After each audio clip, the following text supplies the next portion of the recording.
Hello friends, CSM की पाठशाला में आप सभी का स्वागत है। और आज हम करने वाले हैं एक मोस्ट इंपॉर्टेंट चैप्टर जो कि क्लास 12 का है, चैप्टर नंबर 6। और इसका नाम क्या? Application of derivative. यानी अब आज हम यहाँ पर समझने वाले हैं कि डेरिवेटिव का एप्लीकेशन क्या है, मतलब इसके क्या क्या यूज़ हैं, कहाँ इसका यूज़ हो रहा है।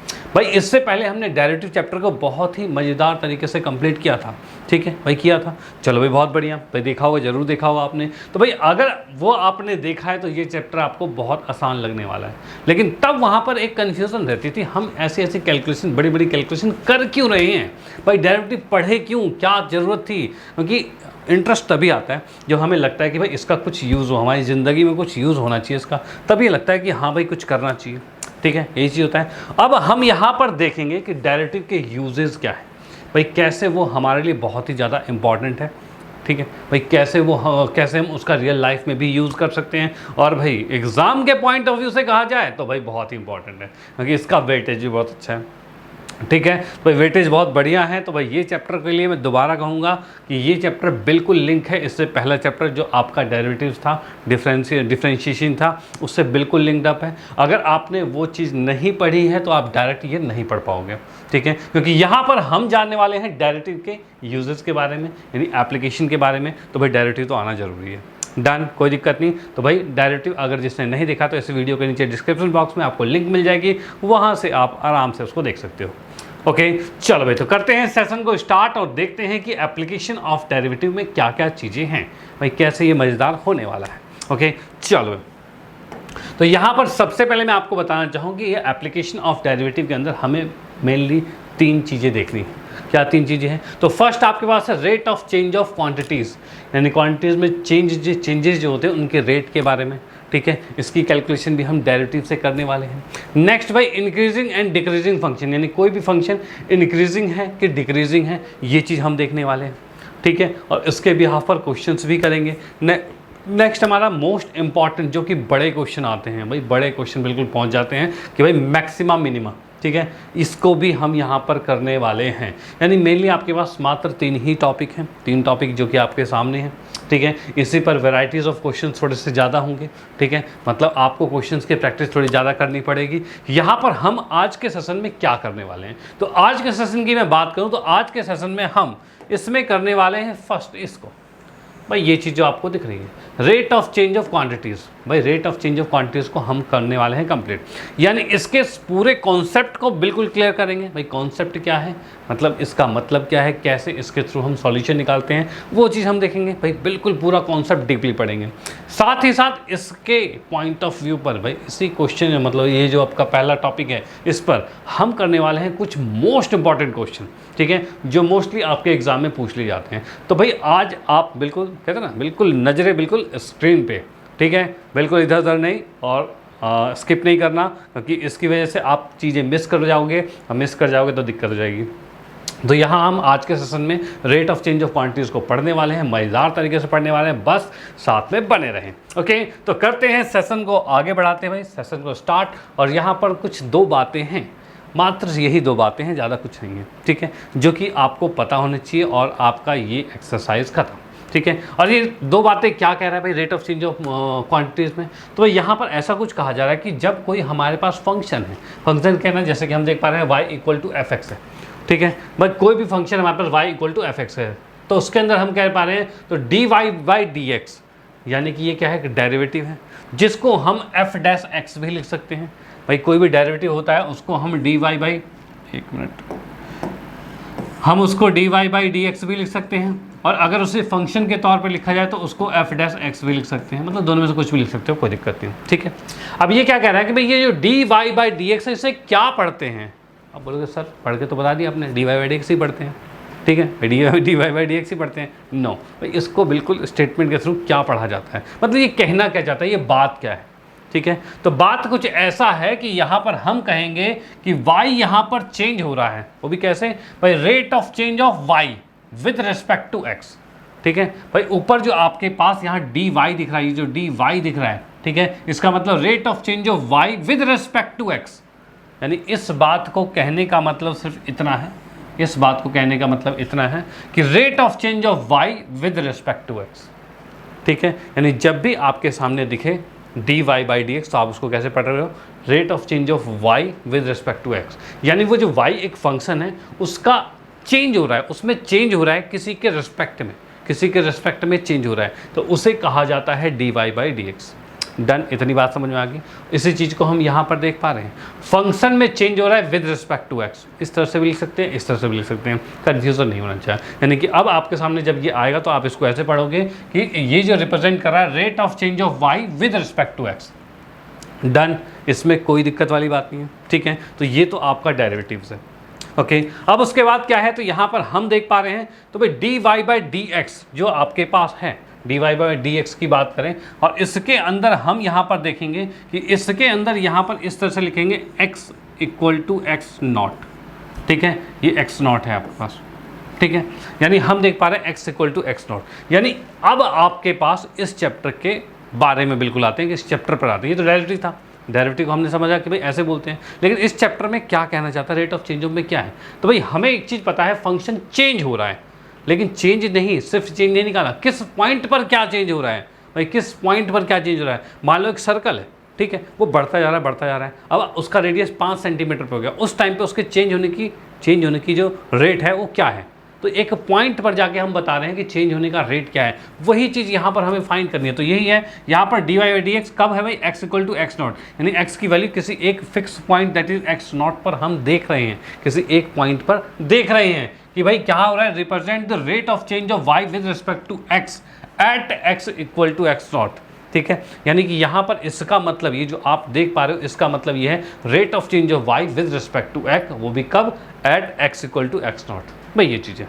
डन, कोई दिक्कत वाली बात नहीं। इस बात को हम जब क्वेश्चन में करेंगे तो चीज़ें और अच्छी समझ में आएगी, और अच्छी समझ में आएगी, ठीक है। फिलहाल आपके बात बिल्कुल समझ में आ गई हो कि यहाँ पर क्या है कि rate of change of function, कोई भी फंक्शन है y है, उसका रेट ऑफ चेंज है विद रिस्पेक्ट टू x है, और वो अगर किसी पॉइंट पर निकाला जाए, ठीक है, तो वही यही बात हमारे इस चैप्टर में कही गई है कि rate of change of quantity बताना है, वो भी किसी एक फिक्स पॉइंट पे।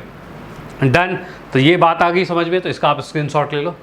तो भाई इसी के साथ हमारा एक कॉन्सेप्ट जो है, जो हमने कॉन्सेप्ट इस चैप्टर में कौन से वाले में, तो भाई यहाँ पर rate of change of quantity की बात करते हैं, तो इसके कॉन्सेप्ट हमारे क्लियर हो गए, ठीक है। मतलब बात यही थी। अब इस बात को बिल्कुल पक्का करने के लिए हम आने वाले हैं क्वेश्चंस पे कि भाई क्वेश्चन में इसको किस तरीके से अप्लाई किया जाता है, कैसे इसी के थ्रू हम rate of change of quantities निकाल पाएंगे। बिल्कुल, तो साथ में बने रहिए। तो भाई देखते हैं अगला क्वेश्चन जो क्या कहता है। तो क्वेश्चन भाई most important question of rate of change of quantities, भाई बिल्कुल ध्यान से, बिल्कुल ध्यान से।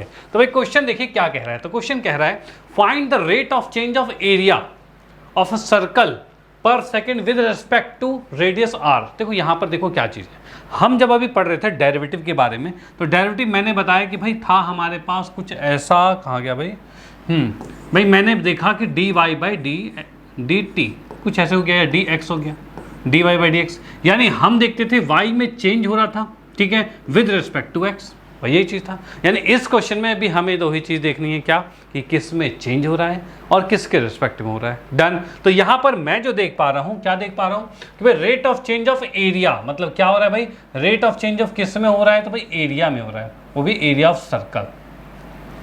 भाई क्या हो रहा है, rate of change of area हो रहा है, वो भी एरिया भी कौन सा, तो एरिया किसका, सर्कल का, ठीक है। किसके रेस्पेक्ट में, विद रेस्पेक्ट टू रेडियस, यानी कि हमने यहाँ पर देखा इसके रेस्पेक्ट की अगर मैं बात करूँ तो रेस्पेक्ट आपने दूसरी वाली क्वांटिटी जो देखी है वो रेडियस है, ठीक है, ये दूसरी क्वांटिटी रेडियस है। डन, यहाँ पर दो बातें बिल्कुल कंफर्म होती है, क्या क्या कि भाई किसका चेंज हो रहा है और किसके रिस्पेक्ट में हो रहा है। अब इसी के अकॉर्डिंग क्वेश्चन बड़े प्यार सॉल्व होगा, ओके। और इस क्वेश्चन के से मतलब क्वेश्चन को बताने से पहले आपको एक चीज़ मैं बता दूं कि भाई कभी इन क्वेश्चन को करने के लिए आपको फॉर्मूलेज याद होने चाहिए। कौन से वाले, नए नहीं बता रहा, पुराने वाले। पुराने कौन से, तो भाई जो आपने 9th क्लास 10th क्लास में इनमें पढ़े हैं। कौन से, तो एरिया के, वॉल्यूम के, पैरामीटर्स के, इन सब के आपको फॉर्मूलेज पता होने चाहिए। अगर आपको फॉर्मूले पता हैं तभी आप इनमें क्वेश्चंस कर पाओगे, अदरवाइज नहीं कर पाओगे, ओके, याद रखना, ठीक है। तो यहाँ पर जैसे कि मैं बात करूँ तो इतनी छोटी सी चीज़ आपको बता देता हूँ कि भाई अगर हम बात करते हैं लेंथ की, अगर मैं बात करता हूँ लेंथ की, तो लेंथ हमेशा किस चीज़ में मेज़र की जाती है? तो भाई मीटर में नॉर्मली दिखता है, या सेंटीमीटर में दिख जाएगा, या मिलीमीटर में दिख जाएगा, या किलोमीटर में दिख जाएगा, लेकिन इन सब की पावर 1 होती है, यानी कि ये एक साइड है, एक लेंथ है, वो हमेशा पावर 1 रहेगी। डन, कोई दिक्कत नहीं। नेक्स्ट की हम बात करते हैं, दूसरा होता है एरिया। एरिया की अगर मैं बात करता हूँ तो ये आपका होगा मीटर स्क्वायर में, सेंटीमीटर स्क्वायर में, मिलीमीटर स्क्वायर में, या किलोमीटर स्क्वायर में, इस अकॉर्डिंग चलेगा। ठीक है, डन। थर्ड की हम बात करते हैं तो वॉल्यूम। तो वॉल्यूम की बात करें तो ये मीटर क्यूब में आपको मिलेगा, या सेंटीमीटर क्यूब में मिलेगा, मिलीमीटर क्यूब में मिलेगा, या किलोमीटर क्यूब में मिलेगा, इस तरह से क्यूब में होता है। भाई ये चीज़ होती है। तो यही चीज़, एक चीज़ों के फॉर्मूलेज आपको पता होने चाहिए कि भाई आपके पास जैसे सर्कल है तो उसका एरिया क्या होता है, ठीक है, रेक्टेंगल का एरिया क्या है, उसका पैरामीटर क्या है, और उसके डायगोनल की लेंथ क्या है, और उसके बाद कहा जाए नेक्स्ट की बात करें तो फिर 3D शेप की बात की जाए तो सिलेंडर, कोन, चाहे क्यूब, क्यूबॉइड, ये सारी चीज़ें हैं, इनके आपको वॉल्यूम पता होना चाहिए, इनका सरफेस एरिया पता होना चाहिए, कर्व सरफेस एरिया पता होना चाहिए, लेटरल सरफेस एरिया पता होना चाहिए। ये चीज़ें एक बार जरूर रिवाइज कर लेना, ये क्वेश्चन में जब आएगा फिर आप कंफ्यूज जाओगे। अभी तो ऐसा लगेगा चलो हम देख के कर लेते हैं। देखो मोस्टली मैं बता दूँ, होता है बहुतों के साथ ऐसा होता है कि जब क्वेश्चन करते हो तो आपके सामने एक फॉर्मूला आता है, बोला ये तो बच्चे वाला फॉर्मूला है, चलो एक बार देख लेते हैं, एक बार देख के आपने यहाँ पर कर दिया, लेकिन एग्जाम टाइम पे फिर वही चीज़ याद नहीं आती। तो भाई याद रखना कि आपको याद होनी चाहिए सारे फॉर्मूले। ओके, तो भाई वापस आते हैं क्वेश्चन पे। क्वेश्चन में मैंने देख लिया कि भाई हमें क्या चेंज लाना है, ठीक है, और किसके रिस्पेक्ट में करना है। ओके, चलो भाई ठीक है, इसके सॉल्यूशन पे हम आते हैं।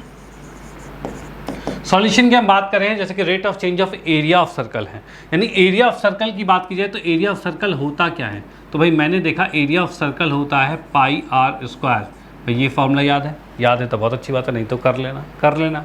ठीक है, इसने एरिया ऑफ सर्कल की बात की तो मैंने ये कर दिया विद रिस्पेक्ट टू आर, यानी कि यहाँ पर हमारा फंक्शन आर के रिस्पेक्ट में चल रहा है।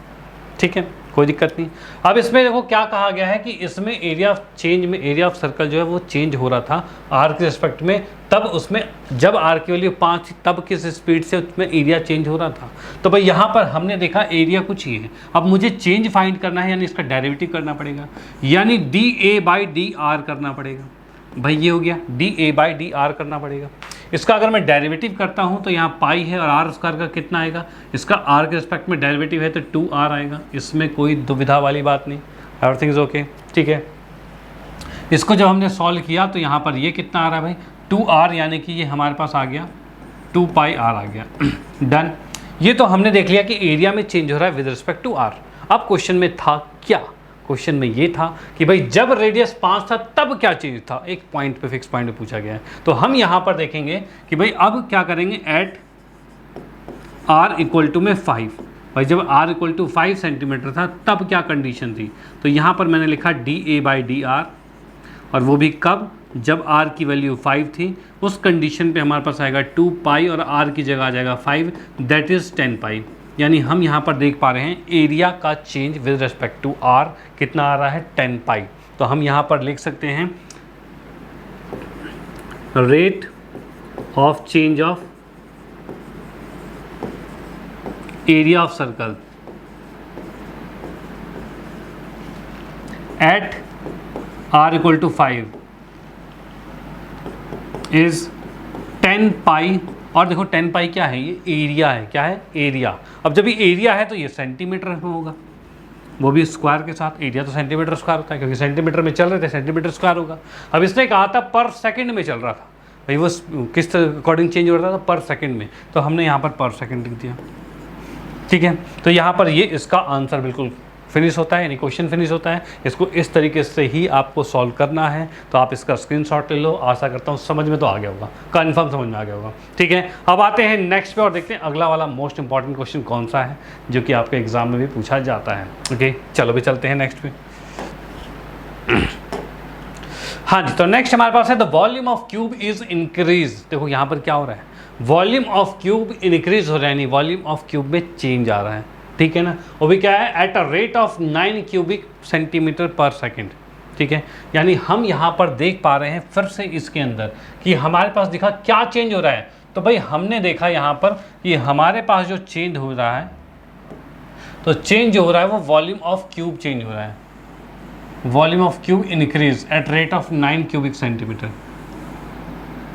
ठीक है भाई, यहाँ पर हमने क्या देखा, वॉल्यूम ऑफ क्यूब जो है वो इंक्रीज हो रहा है, बढ़ रहा है। वो भी कैसे, तो भाई eight rate of 9 cubic centimetre per second. ठीक है, डन। यानी एक चीज़ क्या भाई, एक चीज़ चेंज हो रही है और वो हमें दिया हुआ है, डन। दूसरी बात क्या कह रखा है, how fast the surface area change, यानी अब आपको फाइंड करना है क्या कि इसका सरफेस एरिया कैसे चेंज होगा। यानी देखो आपको अब फाइंड करना है कि भाई सरफेस एरिया इंक्रीज कैसे करेगा। भाई आपको फाइंड करना है कि सरफेस एरिया इंक्रीज कैसे करेगा, डन। अब ये चीज़ फाइंड करनी है सरफेस एरिया इंक्रीज कैसे करेगा, और वो भी कब, when the length of edge is 10 centimetre. अब यहाँ पर देखो क्या है, आपको दे रखा है कि लेंथ ऑफ एज जो है, लेंथ ऑफ एज ये आपको दे रखा है, यानी ये मेन 3 पॉइंट आपको दे रखे हैं क्वेश्चन में। इसमें कोई दिक्कत नहीं भाई, क्वेश्चन को पढ़ने के लिए आपको ये देखना पड़ेगा कि मेन पॉइंट क्या दे रखा है। ओके, अब देखो क्या क्या चीज़ें हैं यहाँ पर इसका सॉल्यूशन पे आते हैं। सॉल्यूशन की अगर मैं इसमें बात करता हूँ तो यहाँ पर हम देख पा रहे हैं, सबसे पहले इसने कहा है वॉल्यूम चेंज हो रहा है। ठीक है, वॉल्यूम चेंज हो रहा है, वो हमें चेंज पता है। तो वॉल्यूम की बात की जाए, वो भी क्या है, तो क्यूब है। तो भाई क्यूब कैसा होता है, तो क्यूब की अगर मैं बात करता हूँ तो क्यूब कुछ ऐसा होता है। भाई ये कुछ क्यूब है हमारे पास, ठीक है। क्यूब मतलब जिसकी साइड सेम होती है। ये अगर x का है तो ये भी x होगा और ये भी x होगा। भाई तीनों साइड x की होगी, मतलब सारी साइड x की होगी, यही चीज़ होता है। ठीक है भाई, अब इसके सॉल्यूशन में जैसा कि कहा गया है कि क्यूब जो है वो चेंज हो रहा है। क्यूब चेंज हो रहा है भाई, वॉल्यूम ऑफ क्यूब जो है वो इंक्रीज हो रहा है। तो हमने पहले वॉल्यूम ऑफ क्यूब लिखा, भाई मैंने लिखा वॉल्यूम ऑफ क्यूब, जैसे कि v से डिनोट किया है, और ये हमें दे रखा है कितना, भाई कितना होता है इसका वॉल्यूम, तो इसका वॉल्यूम होता है x क्यूब। भाई ये फॉर्मूला आपको याद होगा, भाई साइड का क्यूब यही होता है वॉल्यूम ऑफ क्यूब, डन। ठीक है भाई, ये लिख दिया हमने। अब क्वेश्चन में जैसा कि कहा है कि dv/dt आपको क्वेश्चन में दे रखा है कितना, भाई क्या चीज़, यहाँ पर क्यूब का वॉल्यूम चेंज हो रहा है, ठीक है, with respect to time change हो रहा है, और वो हमें दे रखा है। तो भाई जब हमें क्यूब का क्वेश्चन में गिवन है क्या कि भाई वॉल्यूम चेंज हो रहा है विद रिस्पेक्ट टू टाइम, ये आपको गिवन है 9 सेंटीमीटर क्यूब पर सेकेंड, भाई ये आपको गिवन है। ठीक है, क्वेश्चन में ये चीज़ें गिवन है, तो इसके अकॉर्डिंग हमें इसका वॉल्यूम पता, मतलब वॉल्यूम का फॉर्मूला पता होनी चाहिए, जो कि पता है हमें। इसका अगर मैं डेरिवेटिव करता हूँ तो इसका डेरिवेटिव ये है और इसका डेरिवेटिव क्या होगा, तो 3x² और dx/dt। भाई कुछ ऐसा ही होता है ना चेन रूल के अकॉर्डिंग, पहले क्यूब का होता है फिर x का होता है, dx/dt होगा। इसमें तो कोई दिक्कत वाली बात नहीं, जैसा कि क्वेश्चन में दिया हुआ था। क्या क्वेश्चन में दिया हुआ था कि dv/dt कितना है, 9 सेंटीमीटर क्यूब। तो यहाँ पर हम इसकी जगह 9 लिखते हैं, इक्वल टू में 3x² dx/dt लिख दिया मैंने। यहाँ से अगर हम dx/dt फाइंड करना चाहें तो कितना आएगा, तो ये 3x² नीचे आ जाएगा, यानी कि हमारे पास 3x² आ गया। 3 से इसको काटा 3 पर, यानी कि फाइनली 3/x² dx/dt ये हमारे पास आ चुका है।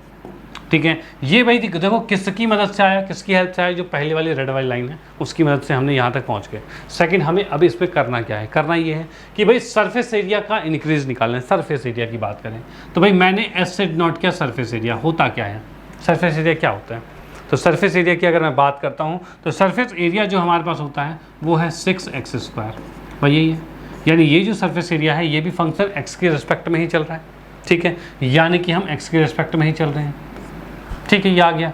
अब यहाँ पर क्या चीज़ है, इसको जैसे ही मैं डेरिवेटिव करता हूँ, क्योंकि हमें ये डेरिवेटिव के अकॉर्डिंग ही निकाल पाएंगे। भाई क्या चाहिए, हमें चाहिए कि सरफेस एरिया कैसे इंक्रीज़ कर रहा है, भाई कैसे इंक्रीज़ कर रहा है, यही चीज़ चाहिए। तो इस अकॉर्डिंग क्या करेंगे हम, इस अकॉर्डिंग हम इसका डेरिवेटिव कर देते हैं, यानी ds/dt। अब इसको जब डेरिवेटिव किया टाइम के रिस्पेक्ट में, तो ये भी 6×2 = 12x और dx/dt, भाई यही चीज़ आएगा, इसमें कोई दुविधा वाली बात नहीं।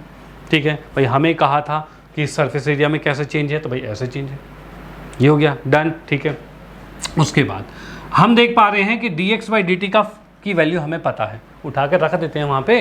तो रखा हमने तो क्या होगा, ds/dt इज इक्वल टू हो जाएगा 12x इंटू में 3/x²। भाई 3/x² वहाँ रख दिया। अब यहाँ से जब मैंने इसको काटा तो x से x कट गया, और 12 दूनी 24, 12 36, 36/x, भाई ये आ चुका है ds/dt, डन, कोई दिक्कत नहीं है। ठीक है भाई, इसका सरफेस एरिया ऐसे इंक्रीज हो रहा है, लेकिन कब हो रहा है, कब की बात, पॉइंट क्या है वो, पॉइंट की बात करें तो length of edge is 10 centimetre, यानी जब उसकी लेंथ ऑफ एज 10 है, लेंथ ऑफ एज क्या एक्स ही तो है, तो हम यहाँ पर लिखेंगे at x equal to 10, x equal to 10 की बात करें तो यहाँ पर ds/dt जो है ये कितना आ रहा है, तो 36/10 आ रहा है, और 10 से जैसे ही मैंने इसको डिवाइड किया तो ये आ गया 3.6। और देखो क्या है, सरफेस एरिया चेंज हो रहा है, सरफेस एरिया मतलब एरिया, और एरिया मतलब सेंटीमीटर स्क्वायर, ठीक है। With respect to time, time मतलब अपॉन में टाइम चलेगा यानी कि सेकंड, ठीक है, यानी इसका आंसर आ गया 3.6 सेंटीमीटर स्क्वायर पर सेकंड, 3.6 सेंटीमीटर स्क्वायर पर सेकंड। आप इसका स्क्रीनशॉट ले सकते हो, क्वेश्चन ये फिनिश होता है, ठीक है। ये भी एक मोस्ट इंपॉर्टेंट क्वेश्चन था और ये भी आपको आना चाहिए। कोई भी दिक्कत होती है रिपीट करके दोबारा देख लीजिए, फिर भी कोई दिक्कत है तो कमेंट कर देना, कोई दिक्कत नहीं है। ओके चलो भाई, तो आते हैं नेक्स्ट पे। नेक्स्ट की हम बात करते हैं, a stone is drop into a quite lake, मतलब एक स्थिर जल है, बिल्कुल क्वाइट लेक है, ठीक है भाई, चलो अच्छी बात है, यानी झील सी है, झील में बिल्कुल शांत झील है, ठीक है भाई। उसके बाद क्या किया गया है, जैसे उसके अंदर एक स्टोन को फेंका गया है, जैसे आप फेंकते हो तो क्या होती है, एक वेव निकलती है भाई, वेव निकलती है सर्कुलर फॉर्म में, एक वेव जैसी पूरी निकलती है, ऐसी होता है भाई। वैसे कुछ हो रहा है यहाँ पे भाई, a stone is drop into quite lake, wave move in circle, waves जो है वो सर्कल की फॉर्म में मूव्स करती है at speed of 4 centimetre per second, और वेव जो इंक्रीज कर रही है वो कैसे इंक्रीज कर रही है, 4 सेंटीमीटर पर सेकंड की स्पीड से इंक्रीज करती जा रही है, ठीक है भाई। अब मैं यहाँ पर बात करता हूँ कि भाई वेव जो होती है वो किस फॉर्म में होगी, तो वेव की अगर हम बात करते हैं तो वेव हमारी होगी सर्कुलर फॉर्म में होगी, और ये सर्कुलर फॉर्म में, मान लो कि आपने एक जो पत्थर था वो यहाँ पर फेंका, यहाँ पर पत्थर फेंका, तो ये वेव निकलती है, और यही वेव बढ़ती हुई जाएगी, थोड़ी सी और बढ़ेगी, ठीक है, थोड़ी सी और बढ़ेगी, फिर अरे ये इस तरह से बढ़ रही है, ठीक है, इसको थोड़ी सी और बढ़ा दें, ये बढ़ गया, तो यहाँ पे हो क्या रहा है, वेव्स जो है पहले यहाँ तक थी, यानी पहले इसमें वेव की बात करें तो ये यहाँ तक है, फिर रेडियस बढ़ के यहाँ चला गया, फिर रेडियस बढ़ के यहाँ चला गया, यानी आप देख रहे हो वेव का बढ़ना, इसका मतलब क्या है, रेडियस का बढ़ना, इसका मतलब क्या हो रहा है, रेडियस का बढ़ना हो रहा है। तो यानी कि मैं यहाँ पर देख पा रहा हूँ कि रेडियस में चेंज होता जा रहा है, रेडियस में बदलाव होता था, रेडियस में चेंज हो रहा है, लेकिन रेडियस में जो चेंज हो रहा है वो क्वेश्चन में दिया हुआ है क्या, कि भाई यहाँ पर देखा स्टोन जब ड्रॉप किया गया क्वाइट लेक में, तो सर्कल एट वेव जो इंक्रीज मूव कर रही है वो कैसे पे, speed of 4 centimetre per second, यानी वेव का इंक्रीज करना मतलब रेडियस का इंक्रीज करना, ठीक है, और वो कैसे इंक्रीज कर रहा है, 4 सेंटीमीटर पर सेकेंड। यानी कि इसके सॉल्यूशन की मैं बात करता हूँ यहाँ पे, तो यहाँ पर क्वेश्चन में जैसे कि हम माने कि भाई आर क्या है, रेडियस ऑफ वेव है, ठीक है, तो हम यहाँ पर ये कहेंगे कि भाई let r is radius of wave, ठीक है, देन हमारे पास ये होगा कि भाई रेडियस में चेंज हो रहा है, रेडियस बढ़ रही है, कैसे भाई, with respect to time, time के रिस्पेक्ट में बढ़ रही है, वो भी कितनी, 4 सेंटीमीटर पर सेकेंड। भाई ये क्वेश्चन में हमें गिवन है, ठीक है भाई। जैसा कि मैं बताऊं यहाँ पर कि भाई आपको यहाँ पर गिवन है क्या, कि वेव मूव कर रही है सर्कल में स्पीड ऑफ पर सेकेंड, तो यहाँ पर हम देख पा रहे हैं सर्कुलर में इसका इंक्रीज कर रहा है 4 सेंटीमीटर की स्पीड से। पहली बात तो ये इंपॉर्टेंट थी जिसके अकॉर्डिंग हमने ये लिख दिया, डन, कोई दिक्कत नहीं भाई, थोड़ा सा दिमाग चलाना पड़ेगा। सर्कल का बढ़ना मतलब क्या बढ़ रहा है उसमें, तो मतलब उसके अंदर हम रेडियस को बढ़ाते जा रहे हैं, यही हो रहा है, डन, ओके चलो भाई। अब उसके बाद क्या, एट द इंस्टेंट, मतलब किसी एक टाइम की, एक इंस्टेंट पॉइंट की बात कर रहे हैं, when the radius of circular wave is 10 centimetre, यानी जब radius of circular wave 10 centimetre था उस टाइम पे how fast the enclose area increase, तो उस टाइम पे इसका एरिया किस स्पीड में इंक्रीज होता है। देखो देखो, जैसे ही आप रेडियस बढ़ाओगे तो उसका एरिया बढ़ता जा रहा है, ठीक है भाई, एरिया बढ़ता हो जा, तो एक पॉइंट आएगा जब 10 पे रेडियस होगा, उस टाइम पे कहा जा रहा है कि उस टाइम पे अगर जो उसके एरिया में चेंजेस आ रहे थे उसकी स्पीड क्या रही होगी, वही पूछा गया है। तो यानी कि हमें यहाँ पर फाइंड करना है एट आर इक्वल टू 10, तो यहाँ पर क्या रखा है, रेडियस जब 10 था, यानी एट आर इक्वल टू 10 हमें फाइंड करना है कि एरिया किस अकॉर्डिंग इंक्रीज कर रहा है। अब एरिया का इंक्रीज करना, देखो यहाँ पर कहाँ लिखा भाई, एरिया का इंक्रीज करना, एरिया इंक्रीज, एरिया का इंक्रीज करना, यानी कि हमें क्या देखना है तो भाई हमें देखना एरिया का फॉर्मूला। एरिया का फॉर्मूला सर्कल का क्या होता है, तो भाई पाई आर स्क्वायर होता है, ठीक है। और ये फंक्शन आर के रिस्पेक्ट में ही चल रहा है, ठीक है। इसका डेरिवेटिव यानी इसका चेंज किस अकॉर्डिंग चल रहा है, तो d a by d r, r नहीं, हम यहाँ पर देखो क्या चीज़ जो चेंजेज, हर किसी में कोई भी जो चेंजेज आ रहे हैं विद रिस्पेक्ट टू टाइम चल रहे हैं सारी चीज़ें। वो स्पीड जी थी वो विद रिस्पेक्ट टू टाइम के रिस्पेक्ट में चल रहा था, तो यहाँ पर भी एरिया इंक्रीज करेगा टाइम के रिस्पेक्ट में, तो d a by D T के रिस्पेक्ट में चल रहा है। तो इस अकॉर्डिंग अगर मैं यहाँ पर देखता हूँ तो क्या होगा, तो पाई तो ठीक है, आर स्क्वायर का डेरिवेटिव क्या होगा, 2r होगा, और r का दोबारा derivative D R by D T होगा। भाई ये चीज़ आ गया, डन, कोई दिक्कत नहीं। अब क्वेश्चन में कहा गया है क्या, at r equal to 10 centimetre, जब r की वैल्यू 10 सेंटीमीटर है तब बताओ कि एरिया कैसे चेंज हो रहा था, ठीक है। एरिया क्या है, हाउ फास्ट, कहाँ लिखा है भाई, how fast is the enclose area increase, ठीक है। तो यहाँ पर एट r इक्वल टू 10 की बात करें तो मैंने लिखा D a by D T, और इसके अंदर भी लिखा जब r की वैल्यू 10 है तब की बात चल रही है। और इस कंडीशन पे भाई हमारे पास है ये क्या, तो भाई r की वैल्यू 10 रखी है, तो यहाँ मैं 10 रखूँगा, तो 10 टू जा 20 पाई हो जाएगा, ठीक है। और D R by D T की बात करें तो ये तो हमें 4 पता ही है, तो 4 लिखा, यानी कि अब ये फाइनली आ गया 80 पाई। भाई कितना आ गया, 80 पाई। अब क्या चेंज हो रहा है, एरिया चेंज हो रहा है। एरिया का मतलब क्या होगा, तो भाई सेंटीमीटर स्क्वायर होगा, विद रिस्पेक्ट टू टाइम चल रहा है, यानी कि क्या होगा, सेकेंड होगा, ठीक है। तो ये आपका क्वेश्चन यहाँ पर फिनिश होता है, आप इसका स्क्रीनशॉट ले लो, ठीक है। तो इस तरीके से आप क्वेश्चन को बड़े प्यार से सॉल्व कर सकते हो। चलते हैं नेक्स्ट पे और देखते हैं अगला क्वेश्चन क्या कहता है। ओके चलो, हाँ जी, तो नेक्स्ट हमारे पास क्वेश्चन नंबर 4 है, और 4th क्वेश्चन कुछ हमें कहना चाहता है। क्या कहना चाहता है भाई, क्या कहना चाहता है, तो कहना कुछ ये चाहता है कि an edge of variable cube. भाई वेरिएबल क्यूब का मतलब ये है क्यूब है जो बड़ा छोटा हो सकता है, ठीक है। चलो भाई, an edge of variable cube is increase at rate of 3 centimetre per second, यानी कि अब आपके पास फिर से एक क्यूब है, ठीक है। फिर से आपके पास एक क्यूब है, ठीक है भाई। एक क्यूब मैंने बनाया, इसकी साइड x बना दी हमने, ठीक है भाई। क्यूब है, क्यूब का मतलब होता है उसके सारे साइड्स इक्वल होती हैं, सारे एजेस इक्वल होते हैं। तो इसने ये कहा है कि edge of variable cube increase at rate of 3 centimetre per second, यानी इसकी एज बढ़ रही है, कैसे, 3 सेंटीमीटर पर सेकंड से। चलो भाई बढ़ाते हैं, बिल्कुल बढ़ाते हैं इसको। तो यहाँ पर भाई मैं इसके सॉल्यूशन को लिखता हूँ।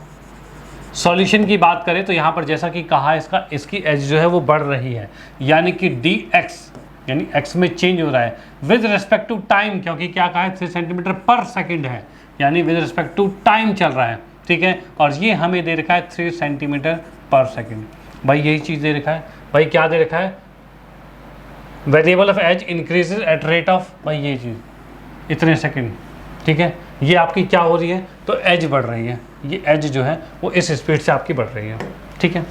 ये इस बात से हमने ये लिख दिया, भाई ये जो रेड लाइन है उसके अकॉर्डिंग हमने ये लिख दिया, इसमें कोई दिक्कत नहीं, कोई दिक्कत नहीं है, डन, ठीक है। उसके बाद है how fast is the volume of cube increase, यानी अब इसका वॉल्यूम किस अकॉर्डिंग इंक्रीज होगा। अब वॉल्यूम की अगर मैं यहाँ पर बात करता हूँ तो वॉल्यूम कैसे इंक्रीज होने वाला है, तो वॉल्यूम की अगर मैं यहाँ पर लिखता हूँ तो वॉल्यूम का फॉर्मूला क्या होता है, तो वॉल्यूम का फॉर्मूला होता है एक्स का क्यूब होता है। क्या होता है भाई, एक्स का क्यूब होता है, डन। वॉल्यूम का फॉर्मूला x का क्यूब होता है। अब x के क्यूब की अगर मैं बात करूं तो इसमें इसका फॉर्मूला, यानी कि अब इसका वॉल्यूम के इंक्रीज हो रहा है, यानी कि dv by D T, volume में चेंज हमें ये निकालना है। अब इसको डायरेक्टिव करेंगे तो ये आएगा 3x स्क्वायर और साथ में dx बाई डी टी आएगा, इसमें कोई दिक्कत नहीं है, ठीक है भाई, इसमें कोई दिक्कत नहीं है। अब हमें क्या कहा गया है कि भाई एज जब 10 सेंटीमीटर थी तब बताओ हमें, भाई क्या है, जब एज 10 सेंटीमीटर लॉन्ग है तब की बात बताओ हमें। तो तब की बात की हम बात करें तो यहाँ पर मैं लिखता हूँ एट x इक्वल टू में 10, जब x की वैल्यू 10 है तब, तो तब हमारे पास dv बाई डी टी जो है ये कितना होगा, x इक्वल टू 10 पे, तो इस अकॉर्डिंग हो जाएगा 3 इंटू में 10 का स्क्वायर होगा, और dx बाई डी टी तो दिया हुआ था हमें, तो इसको लिखा हमने, तो 3 3 9 9 मतलब 900 आ चुका है।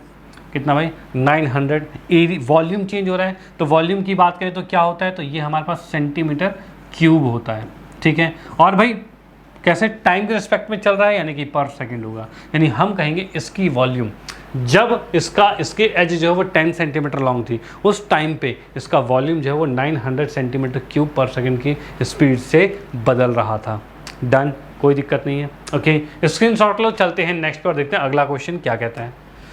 हाँ जी, तो नेक्स्ट क्वेश्चन, ये पांचवा क्वेश्चन पे, ये भी बड़ा मोस्ट इंपॉर्टेंट है। वो क्या कहता है, कहता कुछ ऐसा है, length of x of a rectangle is decreases eight rate of 5 centimetre पर मिनट। ठीक है, यानी कि यहाँ पर एक रेक्टेंगल वाली बात हो रही है। तो रेक्टेंगल वाली बात का मतलब ये है कि यहाँ पर मैं कहूँगा ये रेक्टेंगल है हमारे पास, ठीक है, रेक्टेंगल वाली बात चल रही है। अब रेक्टेंगल वाली बात में क्वेश्चन में कुछ क्या कहा गया है, तो क्वेश्चन में कहा गया length of x of rectangle decreases, यानी हम देख पा रहे हैं लेंथ ऑफ एक्स जो है वो डिक्रीज कर रहा है। वो भी कैसे, तो भाई डिक्रीज कर रहा है यहाँ पर 5 सेंटीमीटर पर मिनट से। ठीक है, अब इसकी लेंथ की बात की तो लेंथ को मैंने x मान लिया, भाई लेंथ जो वो x है, और जो ब्रेथ है उसको मैं y मान लिया।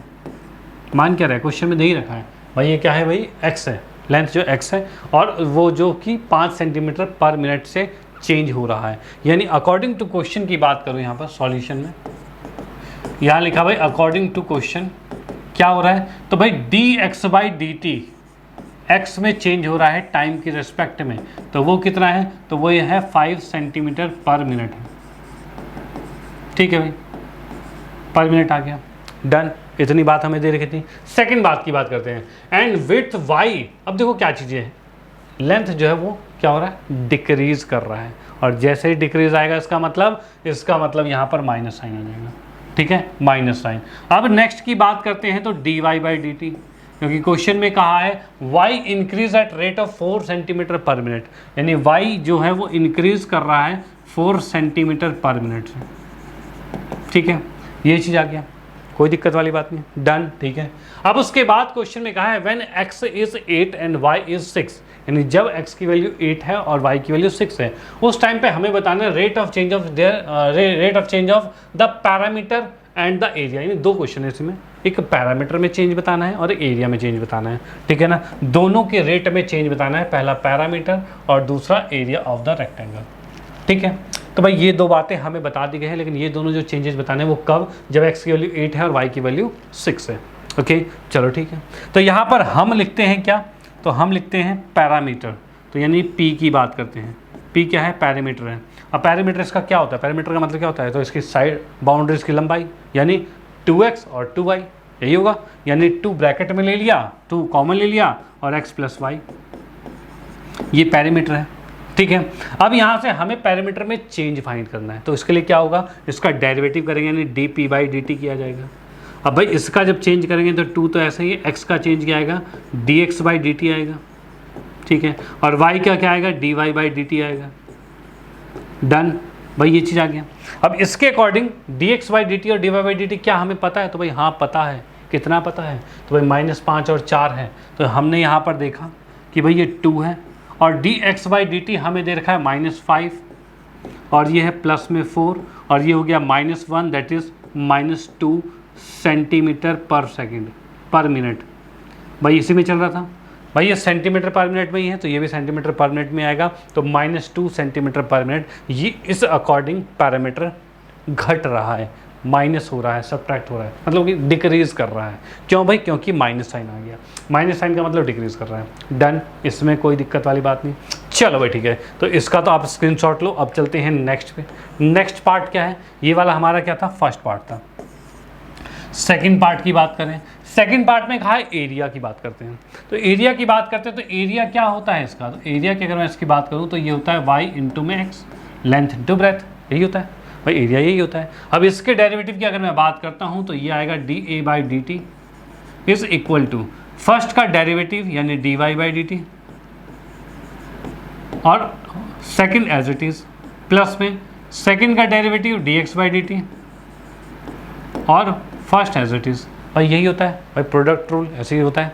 डन, ठीक है। अब इसमें कहा गया है क्या कि भाई एट x = में 8 और y = में 6। बोलोगे सर इसमें तो नहीं लिखा ये वाला, इसलिए नहीं लिखा क्योंकि यहाँ तो x और y बचा ही नहीं था, और जब x और y बचा ही नहीं तो आप x की वैल्यू 8 रहे चाहे 6 रहे, कुछ भी रहे, आपका आंसर यही आएगा, पैरामीटर ऐसे ही डिक्रीज करेगा। ठीक है, क्योंकि इसके डेरिवेटिव में हमारा x और y नहीं बचा था, यहाँ पर x और y है तो उसको हम वैल्यूज रख सकते हैं, इसलिए मैंने लिखा क्या, एट x = 8 एंड y = 6। अब इसको जब मैं सॉल्व करता हूँ, देखता हूँ, तो यहाँ पर मैं देख पा रहा हूँ dA/dt जो है ये क्या है, तो भाई D Y by D T कितना है हमारे पास, तो भाई D Y by D T 4 है, तो यहाँ लिखा 4 इंटू में x कितना है 8 है, ठीक है, प्लस में D x by D T कितना है, तो भाई ये -5 है, इंटू में y कितना है, तो 6 है, ये आ गया। अब इसको मैं सॉल्व करता हुआ देखता हूँ, तो 8 4 जा 32 होता है और 6 5 जा 30 होता है, यानी कि मैं इसमें देख पा रहा हूँ इसका आंसर आ रहा है 2 सेंटीमीटर। अब देखो ये एरिया है तो हम स्क्वायर लिखेंगे और पर मिनट में चल रहा है, ठीक है, एरिया है तो स्क्वायर लिखेंगे तो पर मिनट में चल रहा है। तो यहाँ आपने देखा कैसे इसका पैरामीटर चेंज हो रहा है और कैसे इसका एरिया चेंज हो रहा है। डन, कोई दिक्कत नहीं है, इसका स्क्रीनशॉट ले लो, ये भी एक मोस्ट इंपॉर्टेंट था। अब चलते हैं नेक्स्ट पे और देखते हैं अगला क्वेश्चन वो क्या कहता है। तो भाई अगला क्वेश्चन जैसे कि हम देख पा रहे हैं एक लैडर है, ठीक है भाई, एक लैडर है जो कि कैसा है भाई, तो यहाँ पर भाई 5 metre long is leaning against a wall, यानी इसमें क्या एक सीढ़ी है, सीढ़ी को हम क्या करते हैं, सीढ़ी को हम दीवार के साथ लगा देते हैं। अब वो कैसे लगाएंगे, तो यहाँ पर देखिए, यहाँ पर हमने पहले एक लाइन खींची,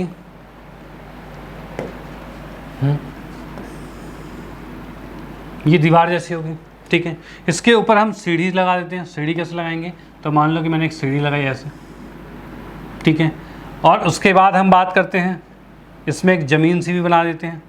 ज़मीन कैसी बनाए भाई, तो ज़मीन हमने येलो बना दी, कोई दिक्कत नहीं, ये हो गया हमारे सामने, ठीक है, डन, कोई दिक्कत नहीं है। ओके भाई ये ज़मीन है, ये लैडर हमने दीवार के साथ खड़ी कर दी है। ओके चलो ठीक है। अब यहाँ पर मैं बताऊँ तो ये 90 डिग्री का एंगल तो होगा ही होगा भाई, ये 90 डिग्री का एंगल होगा, दीवार पे हमने खड़ी की है। अब क्वेश्चन में क्या कहा गया है, और लैडर 5 सेंटीमीटर लॉन्ग, यानी ये लैडर जो है वो 5 सेंटीमीटर लॉन्ग है, ठीक है भाई, ये 5 सेंटीमीटर लॉन्ग लैडर हो गया, ठीक है, उसको वॉल के साथ लगा दिया गया। अब इसके बाद कहा है the bottom of the ladder is pulled along the ground, मतलब बॉटम ऑफ द लैडर जो है उसको हम दूर की तरफ खींच रहे हैं, इसको पुल कर रहे हैं, ठीक है। तो भाई इसको पुल किया जा रहा है eight rate of 2 centimetre per second, यानी कि स्टार्टिंग में मैं इसको x मान लेता हूँ, ठीक है, अभी मान लो कि ये x है और ये y है, ठीक है भाई, ये चीज़ हो रहा है। अब यहाँ पर क्या है, नीचे से हम इस सीढ़ी को, ये जो लैडर है उसको पीछे की तरफ खींच रहे हैं।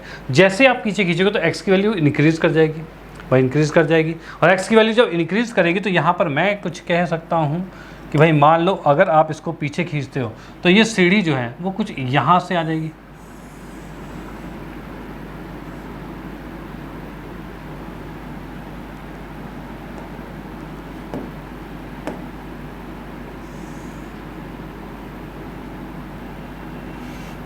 ये क्यों रहा है, जैसे ही आप सीढ़ी को पकड़ के पीछे खींचोगे, ठीक है, पीछे खींचते ये सीढ़ी ऊपर से नीचे हो जाएगी, नीचे से इधर हो जाएगी, ऐसी होगा, डन, ऐसी होगा, ठीक है भाई।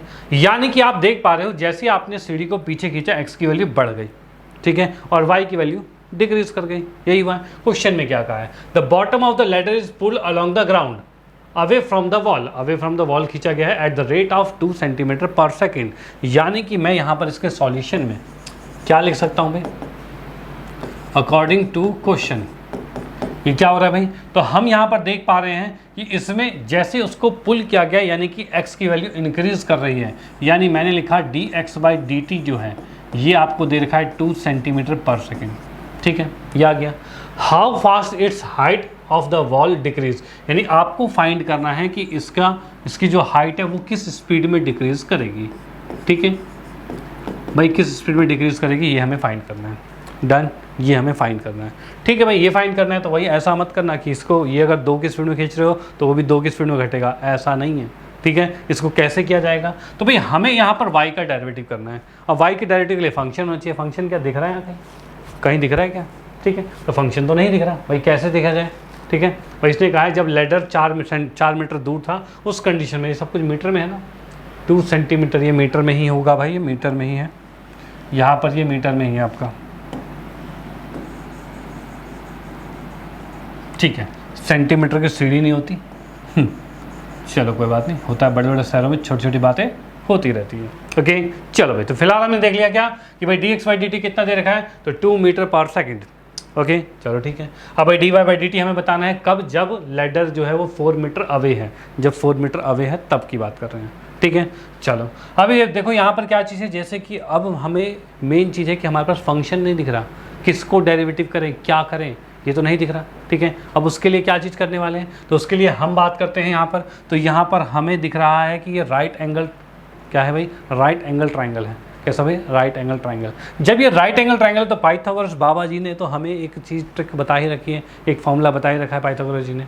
क्या बता रखा है, तो पाइथागोरस जी ने हमें बता रखा है कि भाई हाइपोटेन्यूज का स्क्वायर, ठीक है, यानी कि भाई बाय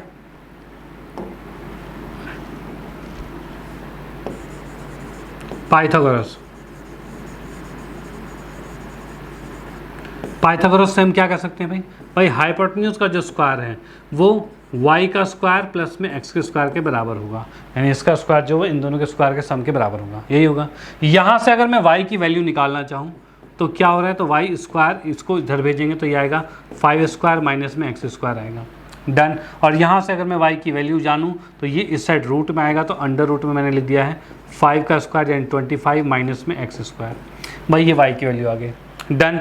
अब जब ये y की वैल्यू हमारे पास आ गई तो इसका हम डिफ्रेंशिएट करेंगे तभी ये निकलेगा भाई, तभी निकलेगा। तो भाई मैं इसका डिफ्रेंशिएट करता हूँ, तो यहाँ पर भाई देख पा रहे हैं dy/dt किया गया। तो भाई इसका डेरिवेटिव करोगे तो इसका भी डेरिवेटिव होगा, तो इसमें डेरिवेटिव क्या होगा, तो रूट में है तो पहले रूट का डेरिवेटिव होता है, रूट का डेरिवेटिव होता है तो क्या होगा 1/2 अंडर रूट में 25 माइनस में x स्क्वायर, भाई ये होगा। उसके बाद जो अंदर है उसका डेरिवेटिव होता है, तो अंदर 25 का 0 और x स्क्वायर का -2x, तो यहाँ पर भाई मैंने ऊपर लिख दिया कितना, -2x लिख दिया, डन। इतनी बात हो गई हमारे पास। अब क्वेश्चन में कहा गया है कि जब x की वैल्यू 4 थी, यानी हमने लिखा एट x = 4। अच्छा एक और चीज़, यहाँ पर हमने देखा अंदर वाले का हुआ 2x हो गया, x का दोबारा होगा, x का दोबारा होगा तो क्या होगा, dx/dt भी होगा, भाई ये भी चीज़ होगा। यहाँ x का डेरिवेटिव 1 नहीं है क्योंकि t की रेस्पेक्ट में कर रहे हैं, डन। चलो ठीक है, x = 4 आ गया। अब ये एट x = 4 पे हम जब चेक करते हैं तब यहाँ पर मैंने लिखा dy/dt। अब कब की बात कर रहे हैं, x = 4 की बात कर रहे हैं, तो यहाँ पर भाई -2 और x की वैल्यू 4 है, अपॉन में 2 अंडर रूट में 25 माइनस में 4 का स्क्वायर कितना होता है 16 इंटू में dx/dt जो कि हमें 2 दे रखा है, भाई ये बात आ गई हमारे पास। ठीक है, अब हम देखते हैं तो 2 से 2 कैंसिल हो गया, यहाँ पर ऊपर मैंने देखा तो ये -8 है और नीचे की बात करें तो ये -9, सॉरी प्लस का 9 है, ठीक है, जो कि 3 होता है, तो -8/3 आ गया। यानी कि हम यहाँ पर देख पा रहे हैं कि ये y जो है वो चेंज हो रहा है, -8/3, माइनस का इंडिकेट कर रहा है डिक्रीज को, यानी यहाँ पर ये डिक्रीज कर रहा है। तो यहाँ पे यानी कि मैं इसको लिखता हूँ इतने सेंटीमीटर पर सेकंड की स्पीड से y जो है वो डिक्रीज करता जा रहा है, कम होता जा रहा है, डन। इसमें कोई दिक्कत नहीं है, आप इसका स्क्रीनशॉट लो। ये क्वेश्चन भी यहाँ पर फिनिश होता है, ये भी आपका मोस्ट इंपॉर्टेंट क्वेश्चन था। उसके बाद हम चलते हैं नेक्स्ट पे और देखते हैं अगला मोस्ट इंपॉर्टेंट क्वेश्चन कैसा है। तो यहाँ पे हम बात करते हैं sand is pouring. Sand is pouring मतलब सैंड को गिराया जा रहा है। कहाँ से गिरा रहा है भाई, तो यहाँ कह रहा है फ्रॉम अ पाइप, एक पाइप से हम गिरा रहे हैं eight rate of 12 centimetre cube पर सेकेंड, यानी यहाँ पर ये क्या है सेंटीमीटर क्यूब पर सेकेंड है, ठीक है, सेंटीमीटर क्यूब पर सेकेंड। ठीक है भाई, इतनी बात हो गई हमारे पास, ये आ गया। अब उसके बाद क्या है, देख पा रहे हो ना, पाइप से हम सैंड को गिरा रहे हैं। ठीक है भाई, पाइप कैसे शेप का होता है, तो पाइप होता है सिलेंड्रिकल शेप का, ये आपको पता होना चाहिए। चलो ठीक है, अब उसके बाद क्या है, the falling sand from a cone, यानी जैसे ही आप सैंड को गिराते हो वो एक कोन की शेप बना लेता है। भाई कैसे शेप बनाता है, कोन की शेप बनाता है। कोन की शेप की बात की जाए तो कुछ ऐसा होगा,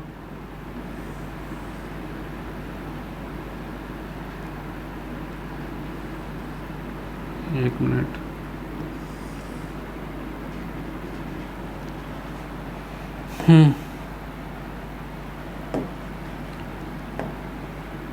ये हमने कोन की शेप बना दी, यानी जैसे ऊपर से मिट्टी गिराएगी तो ये कोन जैसा बन जाता है। भाई ऐसे ही बनता है, कोन की शेप में बन जाता है। चलो ठीक है भाई, अब इसने ये कहा गया the following sand form a cone on the ground in such a way that height of a cone is always 1/6 of the radius of the base.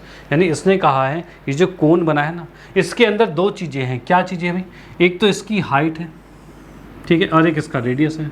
ये इसको मैंने h माना और ये इसको मैंने r माना। अब क्वेश्चन में ये कहा गया है कि cone always, height of the cone is always 1/6 of the radius, यानी h जो है वो हमेशा 1/6 है रेडियस का। ये क्वेश्चन में आपको गिवन है। ठीक है भाई। अब इसने कहा है how fast is the height of sand cone increase when the height of cone is 4 centimetre. यानी कि इसने बोला है जब ऊपर से मिट्टी डाली जा रही है, मिट्टी को डाले जा रहे हैं, ठीक है, जब डाले जा रहे हैं तो एक टाइम पे इसकी हाइट 4 सेंटीमीटर हो जाएगी। ठीक है भाई, सेंटीमीटर चल रहा है ना, हाँ ठीक है, 4 सेंटीमीटर हो जाएगी। अब इसने कहा जब 4 सेंटीमीटर हो जाएगी उसके बाद भी अगर इसी स्पीड से हम उस पर मिट्टी डालते रहें तो उस टाइम पे इसकी हाइट किस अकॉर्डिंग इंक्रीज हो रही होगी, उस टाइम किस अकॉर्डिंग चेंज हो रहा होगा, तो ये चीज़ हमें देखना है। यानी इसके अंदर हम देखें तो पहली बात हमें ये दे रखी है कि सैंड को पोर किया जा रहा है इस स्पीड से, तो ये क्या है, तो ये आप देख रहे हो 12 सेंटीमीटर क्यूब पर सेकंड है, सेंटीमीटर क्यूब पर सेकंड, यानी वॉल्यूम में चेंज हो रहा है विद रिस्पेक्ट टू टाइम, यही हो रहा है। तो यहाँ पर हम लिखेंगे क्या, तो यहाँ पर हम लिखते हैं सॉल्यूशन में भाई अकॉर्डिंग टू क्वेश्चन क्या हो रहा है, तो भाई वॉल्यूम में चेंज हो रहा है, वो भी कैसे, विद रिस्पेक्ट टू टाइम, और इसका आंसर हमारे पास कितना है वॉल्यूम में चेंज का, तो इसका आंसर हमें मतलब इसकी वैल्यू क्या दे रखी है, तो ये दे रखी है 12 सेंटीमीटर क्यूब पर सेकेंड। भाई इस स्पीड से इसके ऊपर मिट्टी डाली जा रही है, यानी वॉल्यूम में जो चेंजेस आ रहे हैं वो इसी स्पीड से तो आएंगे। डन, चलो ठीक है। उसके बाद इसने कहा हुआ है कि भाई इसके अंदर इसकी हाइट किस अकॉर्डिंग इंक्रीज हो रही है, हाइट किस अकॉर्डिंग। अब देखो जब इसके ऊपर मिट्टी डाली जा रही है तो इसका वॉल्यूम ही तो इंक्रीज कर रहा होगा, वॉल्यूम इंक्रीज कर रहा है। तो वॉल्यूम की बात करें तो यहाँ पर मैं कहूँ भाई वॉल्यूम ऑफ कोन क्या होता है, तो यहाँ लिखा मैंने वॉल्यूम ऑफ कोन। तो वॉल्यूम ऑफ कोन की बात करें, इसको मैंने 20 नोट किया, और ये कितना हो रहा है, तो ये होता है 1/3 पाई आर स्क्वायर और एच। भाई ये चीज़ होती है, वॉल्यूम ऑफ कोन क्या होता है 1/3 पाई आर स्क्वायर एच होता है। डन, इतनी बात कंफर्म है, ये फॉर्मूलेज आपको याद होने चाहिए। ओके चलो ठीक है। अब उसके बाद क्या है, वॉल्यूम ऑफ कोन हमारे पास ये है। अब हम क्या करते हैं, इसको डिफ्रेंशिएट करते हैं क्योंकि ये हमारे पास दिया हुआ है। तो भाई वॉल्यूम ऑफ कोन की मैं बात करता हूँ यहाँ पर, तो यहाँ पर मैंने लिखा भाई, अच्छा एक और चीज़ क्वेश्चन में दे रखा है h = 1/6r, ठीक है, h = 1/6r। तो यहाँ पर हम क्या लिखेंगे, ये दे रखा है और साथ में हमें दे रखा है h = 1/6r। भाई ये भी चीज़ हमें दे रखी है। अब हम यहाँ पर इसका डेरिवेटिव करते हैं, dv/dt करते हैं, ठीक है। अब इसी के अंदर अगर मैं h की जगह 1/6r लिख दूँ, ठीक है, या r की जगह 6h लिख, देखो इस 6 को उठा के इधर लिखा जा सकता है, यानी r की वैल्यू 6h है, ठीक है। यानी कि इसी के अंदर मैं लिख सकता हूँ 1/3। पहले क्या करते हैं, इसी को सॉल्व कर लेते हैं, बाद में हम इसके डेरिवेटिव कर लेंगे। इस इक्वेशन को एक छोटी फॉर्म में, एक आसान फॉर्म में कन्वर्ट कर देते हैं। 1/3 और क्या है पाई, r की वैल्यू यहाँ से 6h आ रही है तो हमने 6h कर दिया, इनटू में h आ गया, यानी कि ये हमारे पास आ रहा है 1/6 पाई, 6 का स्क्वायर 36 आएगा, इनटू में h² इंटू h, यानी कि h की क्यूब आएगी। 3 से इसको मैंने काटा तो 12 पर आ रहा है, यानी कि ये हमारे पास आ रहा है 12 पाई h का क्यूब, ठीक है भाई 12 पाई h क्यूब आ रहा है, वो भी किस अकॉर्डिंग, तो सेंटीमीटर में चल रहा था भाई कि मीटर में चल रहा था, सेंटीमीटर में था, ठीक है, सेंटीमीटर में चल रहा है हमारे पास। अभी इसमें यूनिट नहीं लगाते हैं, ठीक है, अभी ये हमारे पास वॉल्यूम चल रहा है, ठीक है, ये वॉल्यूम का फॉर्मूला हमारे पास ये कुछ है, ठीक है। अब उसके बाद क्वेश्चन में क्या है, तो क्वेश्चन में ये है कि वॉल्यूम में चेंज, यही है ना, यही है भाई। पहले तो हमने वॉल्यूम निकाला है कितना, ठीक है, उसके बाद वॉल्यूम में चेंज की बात की जाए तो मैंने लिखा dv/dt। अब भाई वॉल्यूम में चेंज dv/dt, यानी कि यहाँ पर 12 पाई एक कांस्टेंट है, इसको रहने दिया, h³ का डेरिवेटिव क्या होगा, तो h³ के डेरिवेटिव की बात की जाए तो ये होगा आपका 3h इंटू में dh/dt होगा, भाई ये होगा 3h और dh/dt होगा। डन, कोई दिक्कत नहीं है, ठीक है। अब यहाँ पर क्या चीज़ है, तो भाई हम देख पा रहे हैं एट क्या, तो एट h = में 4 सेंटीमीटर, एट h = में 4 सेंटीमीटर इस टाइम पे हमें बताना है। तो इस टाइम पे बताना है तो dv/dt कितना है, तो 12 है, ये 12 आ गया, पाई आ गया, 3 है, h कितना है तो 4 है, इंटू में dh/dt है, ठीक है, ये बात आ गई। अब हम क्या करते हैं, इन सारी वैल्यूज़ को उठाकर नीचे ले आते हैं, यानी अब हमारे पास क्या क्या चीज़ें हैं, dh/dt को यहीं रखा और सारी वैल्यूज़ को नीचे लाते हैं, तो 12 पाई इंटू 3 इंटू में 4, 4 3 × 12, 3 से 3 कट गया, यानी कि हम देख पा रहे हैं 1/12 पाई, ठीक है, और हाइट है यानी कि सेंटीमीटर में, यानी कि इसमें हम देख पा रहे हैं क्या कि इतने सेंटीमीटर पर सेकंड, भाई कैसे आएगा, पर सेकंड, भाई मैं यहाँ देख पा रहा हूँ इतने सेंटीमीटर पर सेकंड की स्पीड से आपकी हाइट जो है वो चेंज हो रही है विद रिस्पेक्ट टू टाइम। भाई यही तो है, हाइट में चेंज हो रहा है विद रिस्पेक्ट टू टाइम। कैसा? तो 1/12 पाई सेंटीमीटर पर सेकेंड। इस स्पीड से आपकी हाइट जो है वो चेंज हो रही है। चेंज भी क्या, इंक्रीज कर रही है, क्योंकि पॉजिटिव है। डन। इसी अकॉर्डिंग ये क्वेश्चन हमारा यहाँ पर फिनिश होता है और इसी अकॉर्डिंग आज का सेशन को हम यहाँ पर फिनिश करते हैं, जिसमें आपने आज भाई rate of change of quantities के बारे में आपके बेहतरीन जो कॉन्सेप्ट थे उसको फर्स्ट ऑफ ऑल क्लियर किया, और उसके बाद हमने किस चीज़ को कवर किया, तो उसके बाद हमने यहाँ पर इसके बेस्ट से बेस्ट जो क्वेश्चन, मोस्ट इंपॉर्टेंट क्वेश्चन है, उसको यहाँ पर कवर कर दिया है। इसी के साथ लेक्चर को यहाँ पर हम फिनिश करते हैं और मैं दोबारा कह देता हूँ भाई, सेशन को फ्रेंड सर्कल में ज़रूर शेयर करना है, जिससे भी उनको भी फ़ायदा मिल पाए। आपको फ़ायदा मिल रहा है तो उनको भी फ़ायदा मिले तो बहुत अच्छी बात होगी। ओके, तो मिलते हैं नेक्स्ट क्लास में नए टॉपिक के साथ। Okay bye, thank you.